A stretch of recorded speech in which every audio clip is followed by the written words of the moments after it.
A melhor coisa que a gente fez, irmãos, foi confessar Jesus como Senhor, Salvador. Por isso que nós lemos no Salmos 46, que diz que Deus é o nosso refúgio.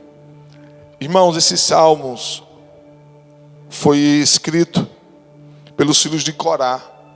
É interessante que esses Salmos 46, irmãos, a Bíblia vai dizer que ele é para cantarmos entre o mestre de canto. Ou seja, e aqui ainda vai dizer lá em cima, antes do verso 1, que ele é para cantar com soprano. Sabe o que é soprano? Agudo.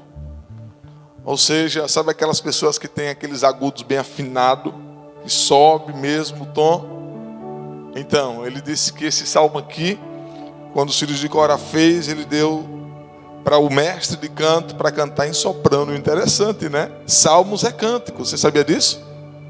Salmos não é capítulo nem é versículo, salmos são cânticos ao Senhor. Então esse cântico aqui, do Salmos 46, foi escrito pelos filhos de Corá. E sabe o que é interessante? Ele é dividido em 3 estrofes. Hinos não tem estrofes, hinos, né?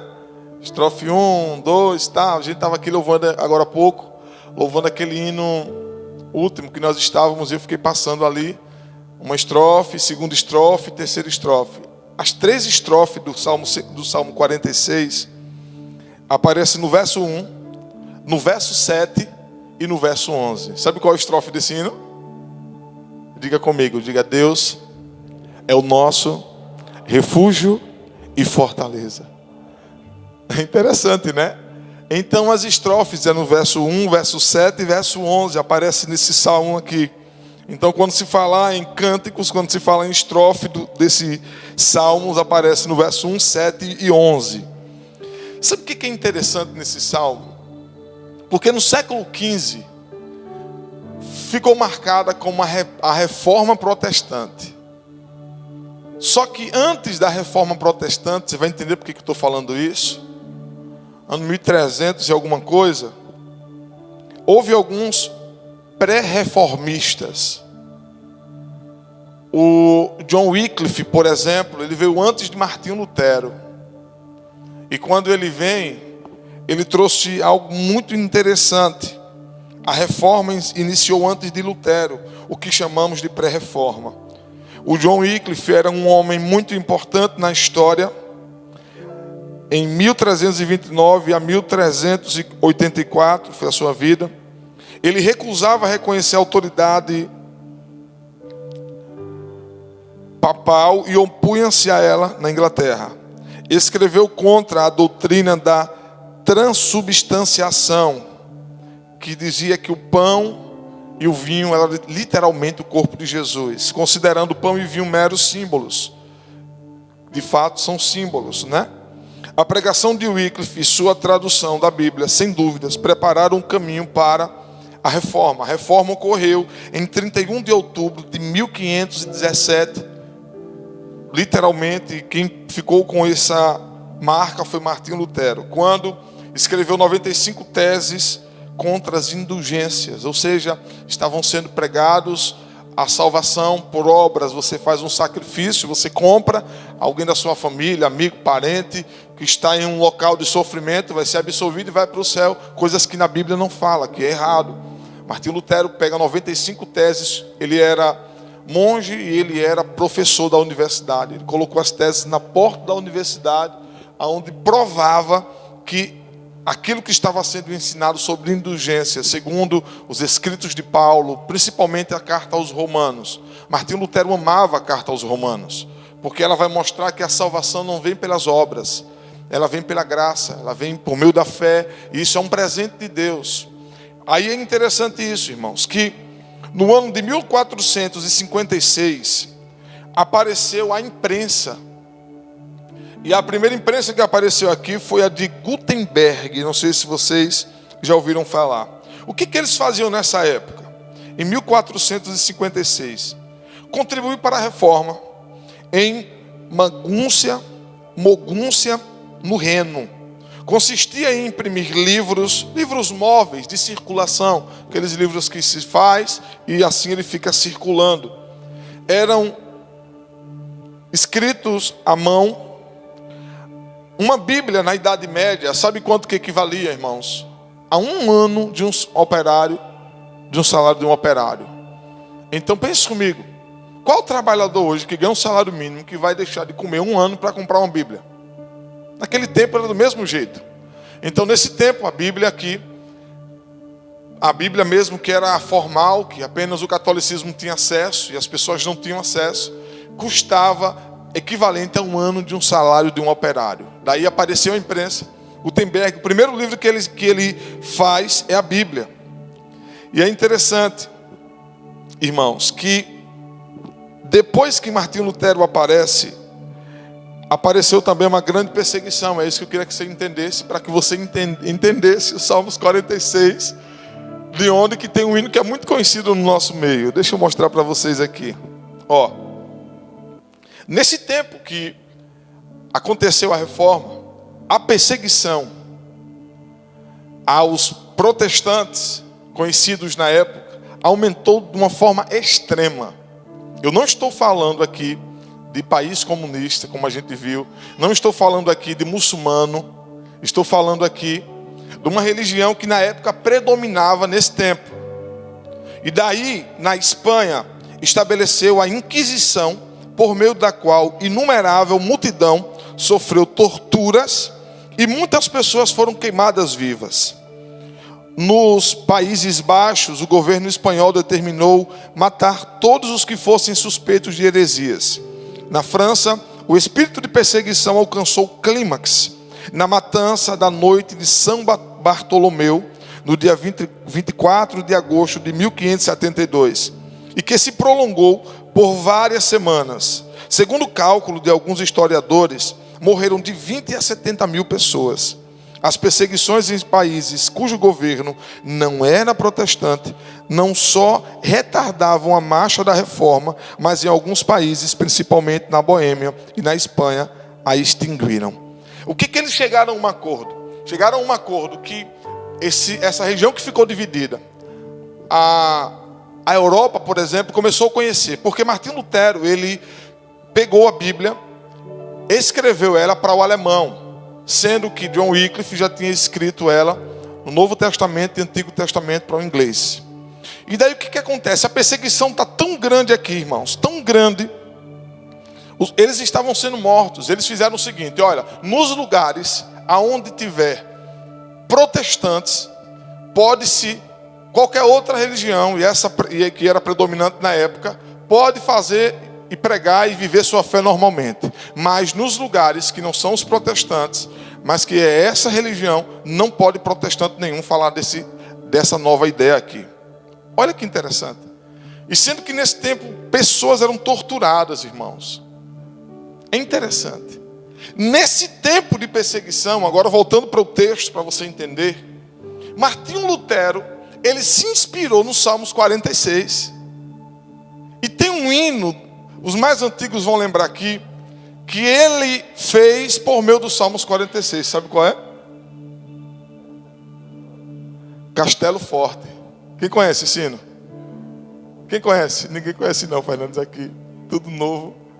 Depois escutem. Castelo Forte. Castelo Forte é o nosso Deus. É assim. É muito conhecido até os dias de hoje. E Martinho Lutero tirou ele dos Salmos 46. O que isso nos mostra? Que nesse tempo de perseguição, de tortura, que estava acontecendo aqui, esse Salmos 46 foi um salmo que ele usou para refúgio. Ele sempre cantava esse salmo aqui, nessas 3 estrofes. Deus é o nosso refúgio e fortaleza, socorro bem presente na hora da angústia. Viu a inspiração do hino Castelo Forte.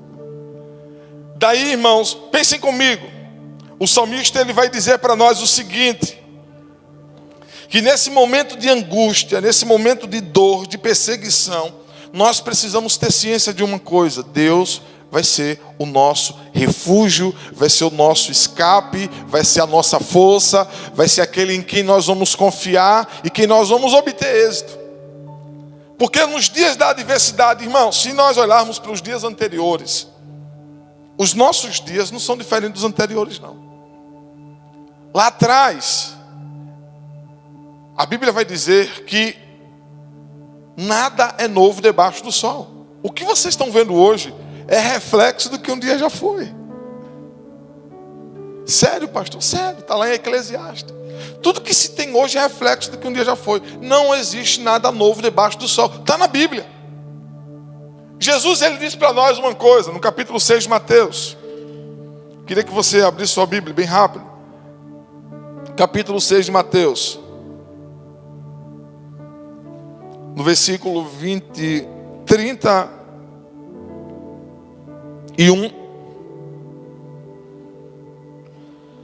até o 34, ele diz assim no 31, Mateus 6, 31, até o 34.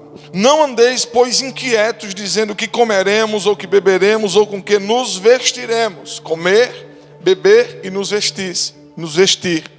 São coisas que são fundamentais para os nossos dias, porém coisas básicas. Comida, a bebida e a vestimenta. Ele diz no 32, porque todas estas coisas os gentios procuram. De certo, vosso Pai Celestial bem sabe que necessitai de todas estas coisas. Mas buscai em primeiro o reino de Deus e a sua justiça, e todas estas coisas vos serão. Quais coisas que ele está prometendo aqui, Jesus, que serão acrescentadas? Diga, comer, beber e se vestir.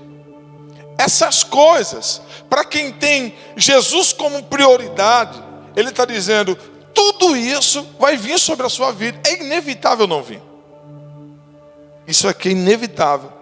No 34 ele diz, não vos inquieteis, pois pelo dia de,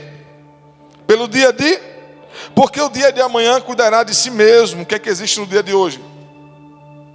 O que é que existe no dia de hoje? Segundo o versículo 34.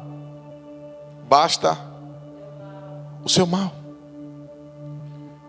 Então que o dia de hoje te reserva, me reserva. Infelizmente, Jesus está dizendo, basta cada dia o seu mal. O mundo jaz no maligno, mas o mundo não é do maligno.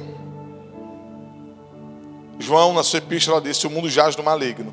Mas nos Salmos vai dizer que do Senhor é a terra, a sua plenitude, o mundo e todos que nele habitam. Por mais que os dias sejam maus, mas Deus, que tem o controle do universo, que o céu ele descortina e a terra é o escabelo dos seus pés, e toda a sustentação do universo está nas mãos de Deus. A gente muitas das vezes se entristece, se inquieta, tem medo, mas eu tenho certeza que no fundo do seu coração, no fundo do nosso coração, a gente tem a certeza que Deus vai ser o nosso refúgio no dia da nossa adversidade. Porque é nele que a gente confia e é nele que a gente espera.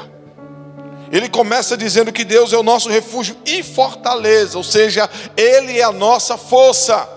Sabe o que a Bíblia vai dizer para nós? Que Deus é quem dá força ao cansado. E é Ele quem revigora a força daquele que não tem nenhum vigor. A fé vai exigir de nós, vai requerer de nós perseverança. E fé é justamente isso. Nos dias das nossas adversidades, no dia das nossas dores, das nossas angústias, a fé vai nos motivar a continuar na presença de Deus. Ela vai fazer isso. Por isso que a fé faz a gente enxergar as coisas que a gente ainda nem imagina. É a prova das coisas que se veem. É o fundamento, firme fundamento das coisas que se esperam. E a prova das coisas que não se veem. Isso é fé. Sabe um hino que a gente já ouviu muito? Não vivo pela vista não. Eu vivo pela fé então. Por quê? Deus proverá. Thomas sabe assim, não? Está gravando, Thomas. Deixe quieto, né? Então, veja. No 2 ele diz assim, vamos andar no Salmos 46, irmãos. Pelo que não temeremos, ainda que a terra se mude, e ainda que os montes se transportem para o meio dos mares. O que ele está dizendo? Ainda que a terra ela venha estremecer. Em outras palavras, ele está dizendo, ainda que aconteça um fenômeno natural aqui na terra, que venha abalar a terra. Ainda que as águas rujam e se perturbem, ainda que os montes se abalem pela sua braveza, o que ele vai dizer no 4? Há um rio, cujas correntes alegram a cidade de Deus, o santuário da morada do Altíssimo. Diga comigo, diga: Deus está no meio dela. E porque Deus está no meio dela, o salmista vai dizer: não será abalada. Ainda que estremeça, porque Deus está no meio dela, ela não vai se romper, ela vai permanecer inabalável. Aí o salmista no Salmo 125, ele diz: os que confiam no Senhor serão como os montes de Sião, que não se abalam, mas firmes permanecem para sempre. Porque o que Deus está exigindo de nós nesses dias é fé e confiança. Ou a gente crê no Deus que está no controle, que a gente fala muito, ou então a gente vai ser abalado. Ou a gente confia para ser como essa rocha, como esse monte inabalável, irmãos, ou então isso vai nos afetar. No Salmo 118, verso 8, diz assim: é melhor confiar no Senhor do que confiar no homem. É melhor confiar no Senhor do que confiar nos príncipes. No verso 9. Salmo 118, verso 8 e 9. Por quê? O ser humano nos decepciona. É normal. Sabe o que a palavra do Senhor diz lá em Jeremias? Que enganoso é o coração mais do que todas as coisas. Quem o conhecerá? O Senhor está dizendo: eu, Senhor, esquadrinho e conheço o coração. E lá em Jeremias ainda ele vai dizer: maldito o homem que confia no homem, e cuja esperança é o homem. Bendito, bem-aventurado o varão que confia no Senhor, e cuja esperança é o Senhor. Em todo tempo Deus nos convida a confiar e a esperar nele. Diga amém por isso. São os primeiros rudimentos que nós precisamos carregar na fé nesses dias difíceis. Confie no Senhor e não nos homens. Segundo, quando amamos o Senhor, Ele nos guarda e Ele nos protege. Você crê nisso? Você crê nisso? Salmos 91, verso 14. Ele diz: porquanto tão encarecidamente me amou, também eu o livrarei. O amor a Deus não são em palavras, são em ações. O relacionamento nosso como filhos de Deus para com o nosso Pai é igual a um relacionamento, como Cristo vai comparar, da esposa para com o marido, e da noiva, que é a igreja, para com o seu noivo Jesus. Então, se nós formos olhar nessa ótica desse amor para com Deus, Ele está dizendo assim: porquanto tão encarecidamente me amou, também eu te livrarei. E Deus não vai só livrar, Deus pode livrar de uma situação de dificuldade, mas se a gente estiver ainda nos lugares que pode nos trazer risco, ainda é perigoso, sim ou não? Se alguém chegar para você e dizer: olha, aqui nesse barranco aqui vai despencar, então venha para aqui. Mas se eu tiro você desse lugar que pode despencar e coloco você aqui, você ainda está no lugar de risco, porque essa parte pode despencar. E no Salmo 91, verso 14, ele está indo tão profundo quanto a nós, que ele vai dizer assim: porque quão encarecidamente me amou, também primeiro eu te livrarei. Segundo, ele vai dizer: pô-lo-ei aonde? Em um alto retiro. Ele vai livrar, mas ele não vai deixar numa área de risco, ele vai colocar em um lugar de segurança. Diga amém. É isso que ele está dizendo para nós. Porque conheceu o meu nome, porque amamos o Senhor, Ele nos livra. E porque conhecemos o nome do Senhor, Ele vai colocar a gente no lugar de segurança. E só existe um lugar de segurança que nós podemos estar: aquele que habita no esconderijo do Altíssimo, à sombra do Onipotente. Nesse lugar de segurança, o que é que ele vai terminar dizendo? Descansará. coisas estão perturbadas, o vento está batendo, ainda que a terra estremeça, não esqueça que Deus está no meio dela. E ele continua dizendo no verso 15 do Salmo 91, ele me invocará. Está falando com você, meu filho. Ele me invocará. E sabe o que é que Deus faz? Ele te responde. Ele diz, eu estarei com você na angústia. Dela faz o quê? O retirarei e o glorificarei. Glorificarei. Ele vai tirar do meio da angústia e ele vai colocar a gente em um lugar de êxito, em um lugar seguro, em um lugar onde a gente vai estar guardado no Senhor. Sabe o que Naum, capítulo 1, verso 7 vai dizer para nós? Que o Senhor é bom. Diga, o Senhor é bom. Diga, Ele serve de fortaleza no dia da angústia. E sabe o que Naum vai terminar dizendo esse versículo? E Ele, Deus, conhece os que nele confiam. Deus conhece quem? Deus conhece quem? Deus conhece quem? Os que nele confiam. Uns confiam em carros, outros em cavalos. Mas sabe o que é que o salmista vai dizer para nós? Mas nós, igreja, nós confiamos no Senhor que fez os céus e a terra. Confiança. Confiar naquele que nos chamou. Irmãos, andar com Deus aqui é confiança. Ah, meu Deus do céu.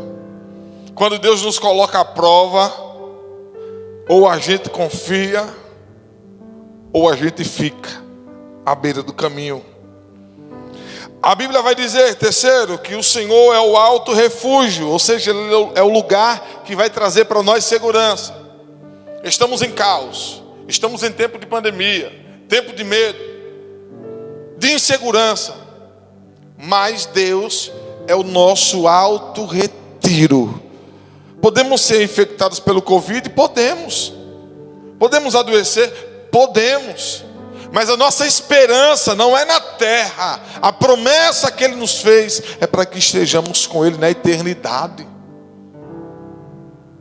Se a gente fosse apegar à terra, ah, meu Deus, mas eu sou teu filho e eu estou sofrendo tanto, passando com tanta doença, tanta coisa acontecendo. Se a gente fosse apegar às coisas da terra, irmãos, ela vai fazer isso em nós, porque a promessa que temos não é da terra, é da eternidade. A Bíblia diz que se esperarmos em Cristo, apenas na terra somos os mais miseráveis. Então precisamos esperar em quem? Em Cristo. Na terra ou para a eternidade? Na terra ou para a eternidade? Ele disse, não se turbe. A gente muitas das vezes está, irmão, perturbado, está angustiado, está amargurado. Ele está dizendo, não se turbe o vosso coração. Crede em Deus e em mim, porque na casa do meu Pai há muitas moradas. Essa promessa que nós temos do Senhor. É sobre isso que nós precisamos estar. Estar em um lugar de segurança, em um lugar de refúgio que é em Deus. Podem até, como nesses países perseguidos, matarem o corpo, mas a alma estará com o Senhor. Isso é o que importa. No Salmos 9, verso 9 e 10, diz, o Senhor será também um alto refúgio para o oprimido, um alto refúgio em tempos de angústia. Em ti confiarão os que conhecem o teu nome, porque tu, Senhor, nunca desamparastes os que te buscam. É isso que a gente tem que se apegar. Porque tu, Senhor, nunca desamparastes quem? Quem?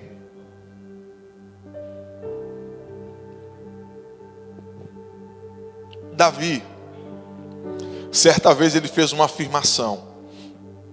Ele disse, eu fui jovem, hoje eu sou velho. Mas eu nunca vi um justo desamparado, e nem a sua descendência a mendigar o pão. Davi, desde esse tempo, já estava provando da bondade de Deus. E nós nesses dias estamos também provando da bondade de Deus. Por mais que os dias sejam maus, mas Deus continua sendo nosso provedor. Diga amém. Deus continua sendo nosso protetor. Diga amém. Deus continua sendo guarda de Israel. Amém. Quarto e último, o caminho do Senhor é força para os íntegros. Irmãos, é interessante em Provérbios capítulo 10, versículo 19, Provérbios 10, versículo 29, porque esse mesmo caminho, para os retos, ele é fortaleza. Mas esse mesmo caminho, para os que praticam a iniquidade, é ruína. Vejam isso. O caminho do Senhor é o quê? É fortaleza para quem? Mas ele é destruição para os que praticam a... Mais uma vez, a Bíblia está dizendo que para o seu povo, para os retos que andam nos caminhos do Senhor, o caminho do Senhor vai ser uma fortaleza. Mas para os homens maus, o caminho do Senhor, não, eu estou andando no caminho do Senhor, do meu jeito, não. Para os homens maus, ele é destruição. Porque nós que servimos ao Senhor, sabemos a nossa origem e sabemos o nosso destino. O ímpio e o homem mau não. Talvez ele não saiba nem a origem que ele foi gerado em Deus, muito menos o destino. E o Salmos 46, voltando para ele vai dizer que o Deus de Jacó, que é o refúgio, que vai estar conosco, ele vai dizer no verso 8: vinde, contemplai as obras do Senhor, que desolações tem feito na terra. Deixa eu dizer para você uma coisa. Duas histórias. A primeira, diz a Bíblia em Isaías capítulo 38, 39 e 40, fala do rei da Síria, Senaqueribe, o nome desse rei. E esse rei pegou uma carta e começou a afrontar a Deus. Ele enviou para o rei Ezequias. Nessa carta ele estava afrontando não Ezequias, mas ao Senhor, que ia fazer com que esse Deus, como esse estrume, vai fazer isso, vai humilhar, vai fazer isso. Na carta, Ezequias pegou a carta e simplesmente ele disse assim: Senhor, está te afrontando. Em outras palavras, ele está dizendo: isso aqui não é para mim não, isso aqui é para o Senhor. Aí a Bíblia vai dizer que quando eles se armaram para atacar Ezequias com o seu exército, a Bíblia diz que só aconteceu uma coisinha que acabou com todo mundo. Um anjo passou no arraial dos assírios e feriu todos os assírios. Sabe quantos morreram naquela noite? 185 mil. Eles precisaram lutar? Eles precisaram lutar? Não. Porque Deus foi o seu refúgio. Uma outra história está em 2 Crônicas, capítulo 20. Quando os inimigos também estão armados, estão estrategicamente preparados para atacar. Deixa eu pegar esse texto aqui para vocês. Abra sua Bíblia também, irmãos, para vocês me acompanharem, para você entender esses salmos com mais clareza. 2 Crônicas, capítulo 20.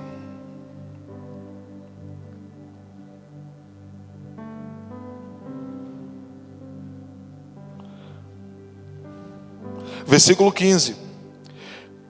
E Jaziel disse: dai ouvidos todo Judá e vós, moradores de Jerusalém, e tu, ó rei Josafá, assim o Senhor vos diz: não temais, nem vos assusteis por causa desta grande multidão, pois a peleja não é vossa, senão de Deus. Amanhã descereis contra eles, eis que sobem pela ladeira de Ziz, e os achareis no fim do vale, diante do deserto de Jeruel. Nesta peleja não tereis de pelejar, parai, está em pé, e vede a salvação do Senhor para convosco. Ó Judá e Jerusalém, Não temais, nem vos assusteis, amanhã saíres ao encontro, porque o Senhor será convosco. Então Josafá se prostrou com o rosto em terra, e todo Judá e os moradores de Jerusalém se lançaram perante o Senhor, adorando o Senhor. O que Deus está falando, irmãos? Que mesmo que a peleja seja dele, mesmo que nós não vamos precisar lutar, mas assim, mesmo assim, o povo estava rendido no espírito de adoração a Deus. E aí a Bíblia vai dizer, irmãos, que pela manhã cedo, no versículo 20, se levantaram e saíram ao deserto de Tecoa, e saindo eles, pôs-se em pé Josafá e disse: ouve-me, ó Judá, e vós, moradores de Jerusalém, crede no Senhor vosso Deus, e estareis seguros, crede nos seus profetas e prosperareis. Olha a palavra nos trazendo de volta para aquilo que eu falei agora há pouco: confiança e fé. Ele vai dizer: credes no Senhor vosso Deus, estareis seguro. Essa pessoa que está lá do outro lado aí de você, diga para ela, diga: credes. Chame ela, diga: ei, credes no Senhor, estará seguro.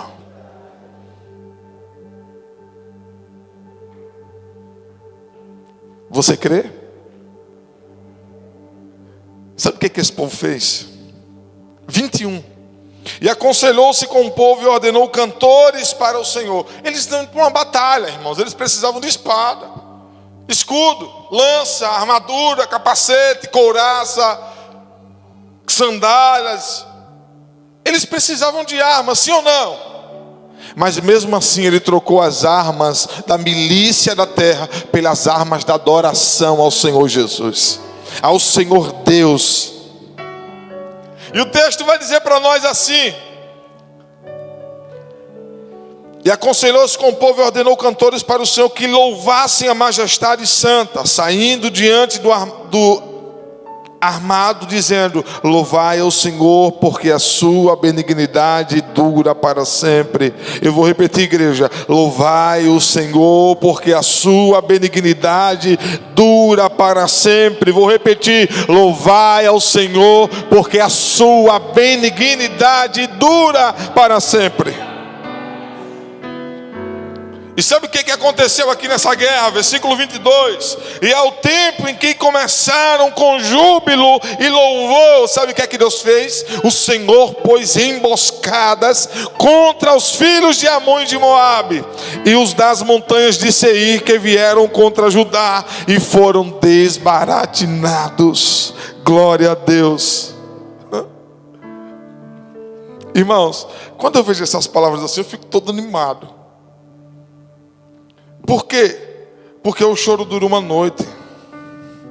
O choro dura uma noite, mas a alegria, ela vem ao amanhecer. Fique de pé. Vamos dizer que o choro dura uma noite, mas a alegria vem ao amanhecer. E nós vamos depois terminar esses Salmos 46 em nome de Jesus. Você crê que o choro vai durar apenas uma noite? Não é, irmãos, uma noite para você pode ser 24 horas. Mas, na ideia de Deus, uma noite pode durar mais dias, viu? Você sabia disso? Uma noite para a gente é 24 horas. Dormiu, no outro dia acabou. Não, pode demorar mais algum tempo. Mas a certeza que a Bíblia está nos dando é que ao amanhecer, um dia vai chegar a alegria do Senhor. Porque a alegria do Senhor é a nossa força. A alegria do Senhor é a nossa força. Deus é o nosso refúgio, Deus é o nosso lugar seguro, Deus é a nossa fortaleza, Deus é o nosso alto retiro. Nele esperarei e nele confiarei. A terra pode estar, como está dizendo aqui no Salmos 46, ainda que a terra estremeça, que rujam as águas, que se perturbem, ainda que os montes se abalem pela sua braveza. Sabe o que o Senhor sempre nos ensinou no Antigo Testamento, no Novo Testamento, com Jesus no meio da tempestade, do barco que estava para afundar? O Senhor está no barco. Ele está dizendo: o Senhor estará no meio dele, do seu povo. Assim como Jesus disse: ei, homens de pequena fé, repreendeu o vento e o mar, e acalmou toda a tempestade. Acalmou, porque Jesus estava no meio dos seus discípulos. Sabe por que todo esse vento e essa tempestade causa medo em nós? É para a gente clamar mais por Jesus. A tempestade, quando se levanta, não é para a gente olhar para os lados e dizer: chega, meu Deus, eu estou só. Não, é para a gente clamar a Jesus. É para a gente buscar nele como refúgio e segurança. Porque no lugar que Jesus está, é um lugar que vai haver segurança para mim e você. É um lugar que, por mais que a tempestade bata com ímpeto, o barco não afunda. Porque a Bíblia já disse para nós: porque vocês me amaram, eu também vou te livrar. Porque vocês me tiveram como um refúgio, eu também vou colocar vocês em um alto retiro. Irmãos, não existe segurança longe de Deus. Não existe segurança longe da sombra do Onipotente. Não existe. A gente pode até tentar caminhar, mas a gente não consegue. Porque com Ele, o vento e a tempestade é grande, a gente tem medo. Imagine sem Ele. Sem Ele a nossa fé é abalada, e a nossa fé pode desfalecer. Por isso, venham que vier, irmãos, não abandone o barco em nome de Jesus. Porque todo choro Ele vai transformar em alegria. Porque todo choro faz parte do processo de Deus. Todo choro faz parte da preparação de Deus em nós. Por mais que o choro dure uma noite, mas o Senhor está nos garantindo que a alegria vai chegar. A alegria vai chegar. A alegria vai chegar para você que está em casa. Em nome de Jesus, amém? Você vai erguer a sua voz. Da sua casa, levanta a sua mão aí. E vai dizer assim: o choro dura uma noite, mas a alegria vem pela manhã. Você crê? Isaías 49, versículo 13 até o 16 diz assim: exultai os céus e alegra tu, terra, e vós, montes, estalai de júbilo, porque o Senhor consolou o seu povo e dos seus aflitos se compadecerá. Mas Sião diz: já me desamparou o Senhor. O Senhor se esqueceu de mim. Pode uma mulher esquecer-se tanto do filho que cria, que não se compadeça dele, do filho do seu ventre? Mas ainda que esta se esquecesse, eu todavia não me esquecerei de ti, diz o Senhor. Eis que na palma das minhas mãos eu te tenho gravado, os teus muros estão continuamente perante mim. Sabe o que é que isso significa? Estar gravado nas palmas das mãos de Deus. Nas palmas das mãos está nas mãos de Deus. Ele está dizendo: eu não me esqueço de você, você está nas minhas mãos. Pode uma mulher esquecer-se do filho que ama. Ele está dizendo, ainda que Judá estava pensando: o Senhor me desamparou, ele está dizendo: não. Se uma mãe que ama o seu filho, que cuida do seu filho, não se esquece, imagine o Senhor, irmãos. Na sexta eu fiz uma live de oração. Essa semana nós vamos ter mais um dia, não sei quando. E o Senhor me levou ali para a gente meditar em Joel, capítulo 2, versículo 10, que tem muito a ver. Que tem muito a ver com esses dias, irmãos. Do 13 em diante, quando ele disse: rasgue os vossos corações, não as suas vestes e tal. É interessante que aqui o povo estava sendo afetado por uma praga. Você sabia disso? Uma dos juízos de Deus, melhor dizendo, nesse tempo aqui, era afetar a terra com pragas. Tinha o gafanhoto, o pulgão e alguns bichos que feriam a terra e a terra não produziam. E pelo fato da terra não produzir, automaticamente o que é que as pessoas iam passar? Iam passar necessidade, iam passar fome. Daí Deus, por meio do profeta Joel, ele liberou uma palavra para o seu povo. Irmãos, uma palavra que Deus libera muda o cenário mundial. Uma palavra profética que sai de Deus, do Espírito de Deus, junto com o Espírito da sua igreja, muda o ambiente. As guerras são altas Porque o nível de revelação que Deus vai trazer para esses dias são altos. Eu não tenho dúvidas. Ele diz assim para o seu povo, 13, Joel 2: rasgai o vosso coração e não as vossas vestes, e convertei-vos ao Senhor vosso Deus, porque Ele é misericordioso e compassivo, e tardio em irar-se, grande em beneficência, e Ele se arrepende do mal. Quem sabe se voltará e se arrependerá, e deixará após si uma bênção em oferta de manjar e libação para o Senhor vosso Deus. Tocai a buzina em Sião, santificai um jejum, proclamai um dia de proibição, congregai o povo, santificai a congregação, ajuntai os anciãos, congregai os filhinhos e os que mamam. Saia o noivo da sua recâmara e a noiva do seu tálamo. Chorem os sacerdotes, ministros do Senhor, entre o alpendre e o altar, e digam: poupa o teu povo ao Senhor. Parece que eu estou falando agora do século 21, irmãos. Sim ou não? Parece que essa realidade aqui é agora, 2021. A terra foi ferida e afetada, e Deus estava esperando uma atitude do seu povo. Do seu povo. Arrependimento. Ele está dizendo: não, eu não quero rasgar, não quero que vocês rasguem as vestes, porque rasgar as vestes e colocar cinza na cabeça era um sinal de arrependimento, de humilhação. Mas o Senhor estava dizendo: não, eu não quero que vocês mudem aparentemente. Ai meu Deus, eu me arrependo, cinza na cabeça e andar pela cidade para todo mundo ver: olha, o coitado mudou, se arrependeu. Não, Deus está dizendo: mude aqui dentro as suas atitudes. Rasguem os vossos corações, se arrependam, se convertam. Existem tantas pregações nesses dias dizendo: Deus vai começar a fazer sinais, maravilhas. Que assim seja, irmãos. Mas Deus está mais preocupado em um arrependimento, em uma conversão do nosso coração, para que nós moremos com Ele, do que sinais e maravilhas na terra.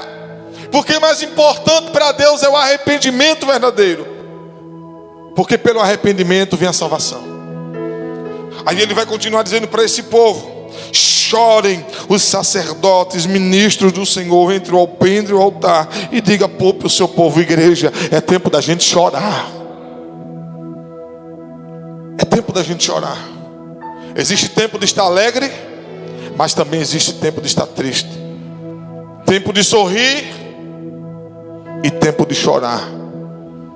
Quando perdemos a sensibilidade em Deus, no tempo que é para chorar, está todo mundo rindo, achando que é festa, vamos celebrar, vamos se divertir.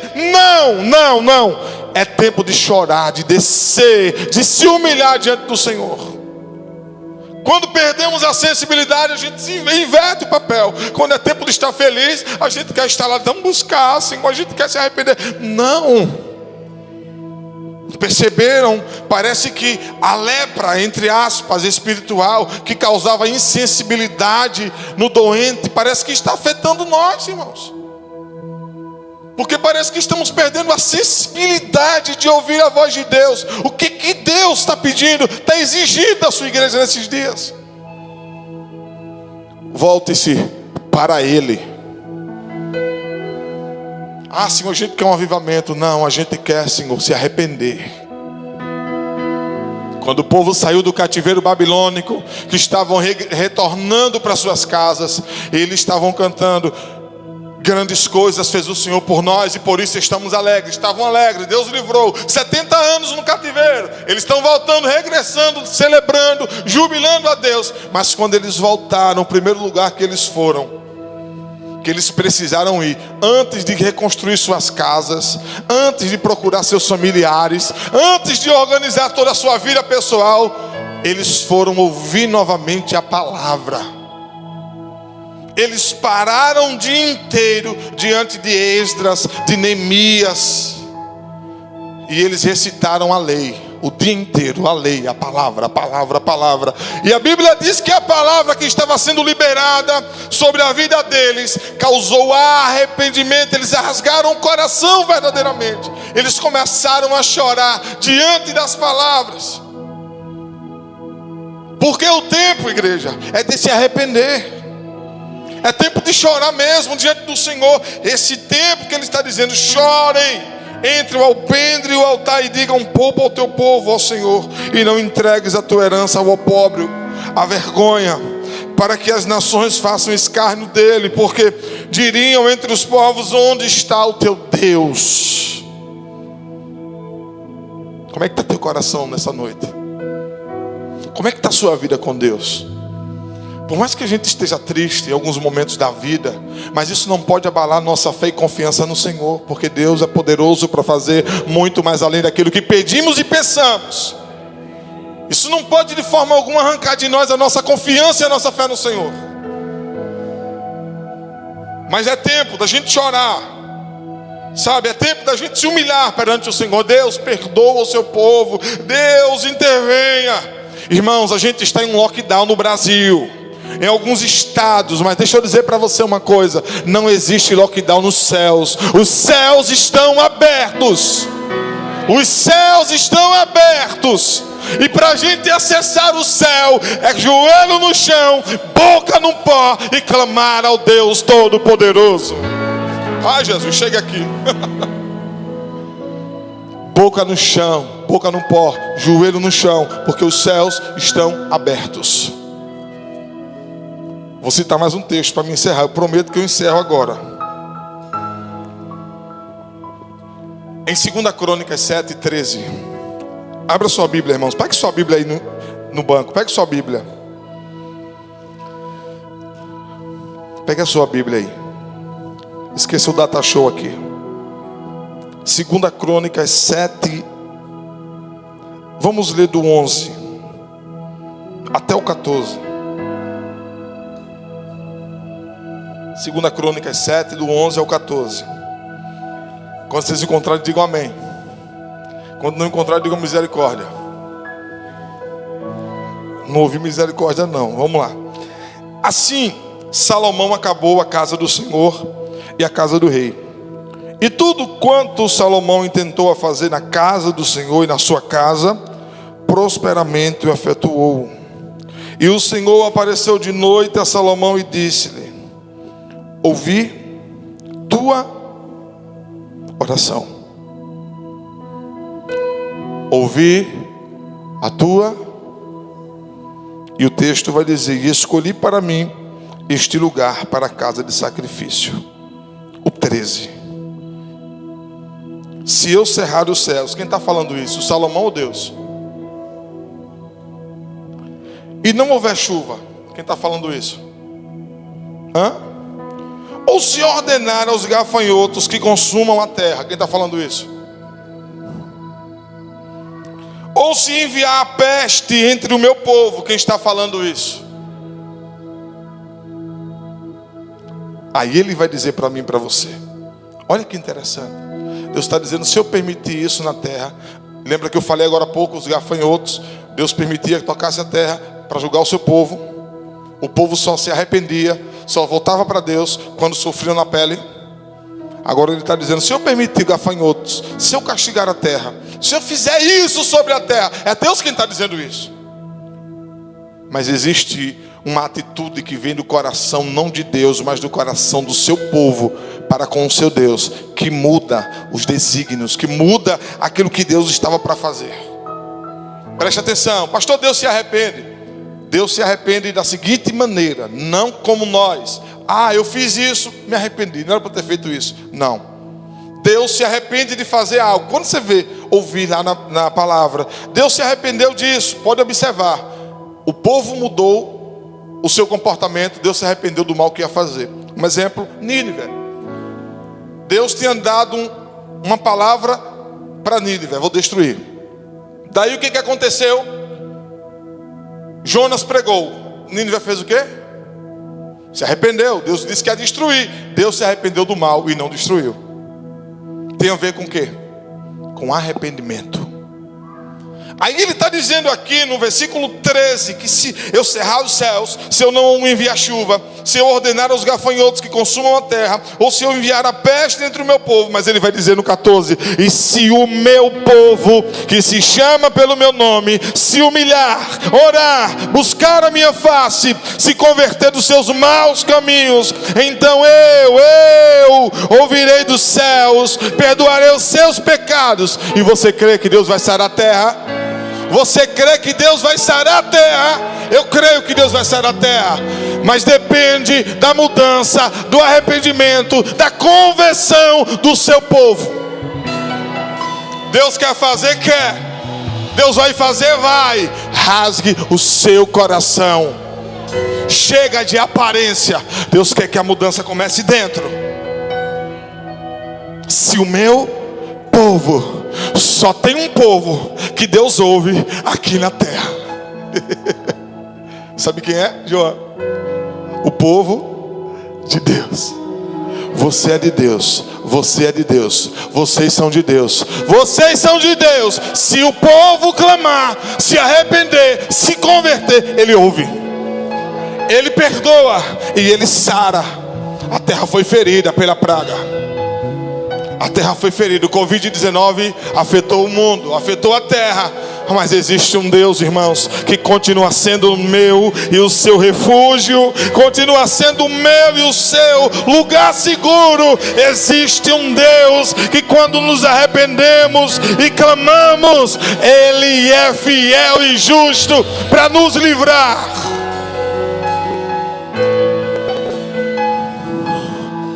Não saia da sombra do Onipotente. Espere, confie. Ele vai se levantar ao nosso favor, em nome de Jesus. Ah, está faltando vacina. Ah, está faltando isso. Tem que ficar em casa. Tem que não sei para onde. Isso pode, isso não pode. Sabe o que é que pode? Sabe o que é que está liberado? Você entrar no seu quarto, feche a porta e acessar os céus que estão abertos. A terra muda, a terra estremece, mas o salmista está dizendo: Deus está no meio dela, não seremos abalados. E ele disse no verso 10, no 9: vede quantas desolações tem feito na terra. Meu Deus. Ele faz cessar a guerra até os fins da terra, quebra o arco, corta as lanças. Meu Deus, isso é livramento, irmãos. Quebrar o arco, quando o inimigo está preparado para lançar a flecha, o Senhor está dizendo: Ele quebra o arco, Ele corta a lança. Os carros de guerra, essas carruagens de guerra, Ele diz: Ele lança os carros no fogo. E sabe qual a palavra que ele termina para nós dizendo? Aquietai-vos. Aquietai-vos e sabei que Ele é Deus. E Ele diz: serei exaltado sobre a terra, serei exaltado dos céus. Tudo que está acontecendo vai terminar de uma forma, vai glorificar o nome do Senhor.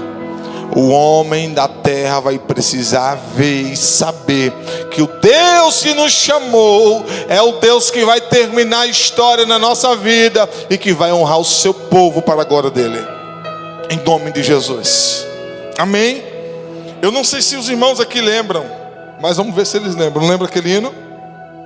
Deus é o meu refúgio. Vocês conhecem esse hino? Era o tempo de Valéria, de Adjane, era o tempo de Espoldo Fernandes. Nós vamos louvar esse hino. Lembram não, é? Rapaz, Deus é o meu refúgio, a minha fortaleza, socorro bem presente na hora da angústia. Né, Rosângela? Hoje você conhece. Toda arma forjada não vai prosperar. Você crê nisso? Louvado seja Deus. Já que eles não sabem, são muito novos esses meninos, né, Fernando? Glória a Deus. Eu quero orar por você. E depois nós vamos encerrar esse culto com um louvor. Pai, obrigado porque o Senhor falou conosco. Obrigado porque em meio ao medo, o Senhor nos traz segurança. porque em meio a um tempo tão difícil, o Senhor nos traz a certeza de que estar contigo é muito melhor do que estar em outros lugares. Senhor, guarde o seu povo, mas Deus, não permita que o coração endureça, não permita que venhamos nos esquecer das obras, dos feitos que tem feito o Senhor por nós.